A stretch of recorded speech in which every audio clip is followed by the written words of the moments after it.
Hello বন্ধুরা, শুভ দুপুর। আজকে দুপুরবেলা রান্না করবো আলুর তরকারি সাথে পোনা মাছ। প্রথমে আমি এই যে পোনা মাছগুলো সুন্দর করে ভেজে নেব, একটু লাল লাল করে ভেজে নেব।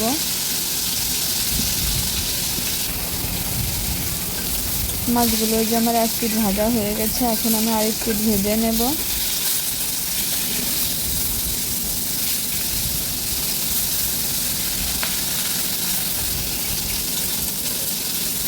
মাছগুলো ভাজা শেষ, এখন আমি এই যে তুলে নেব।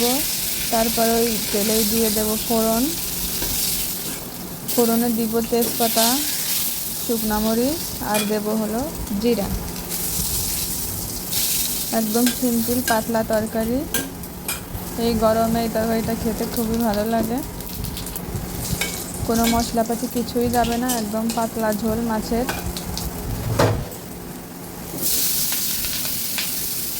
এই যে কাঁচামরিচ আর আলু দিয়ে আমি এখন একটু নাড়াচাড়া করে নেব। সাথে দেব লবণ আর হলুদ পরিমাণ মতো।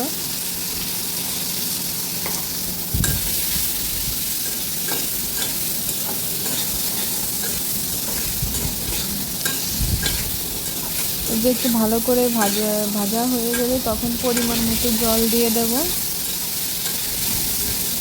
আমার এই যে আলুটা ভাজা হয়ে গেছে, এখন আমি জল দিয়ে দেব।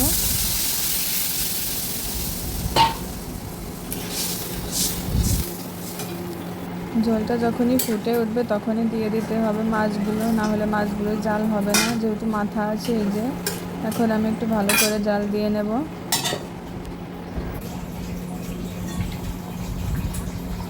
আমার তরকারির কালারটা কি সুন্দর হয়েছে, তাই না? একদম পাতলা পাতলা আলুর তরকারি। আর এইভাবে আলুর তরকারি রান্না করলে না অনেক মজা লাগে। আমাদের তো অনেক পছন্দ এইভাবে আলুর তরকারি। এই যে আমার রান্না একদম প্রায় শেষ। এখন কয়েকটা আলু আমি তুলে একটু করে নেব আর কি। থেতো করে তরকারিতে দেবো, যাতে তরকারির ঝোলটা একটু গাঢ় হয়। কে এইভাবে দেয় জানি না, কিন্তু আমি দিই, আমার খুব ভালো লাগে। এটা দেখতেও ভালো লাগে আর খেতে তো ভালো লাগেই, খুবই ভালো লাগে।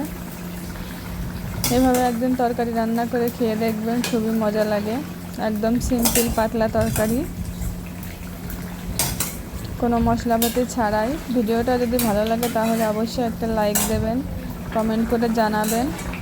আর যারা চ্যানেলটা সাবস্ক্রাইব করেননি অবশ্যই সাবস্ক্রাইব করে দেবেন। টাটা।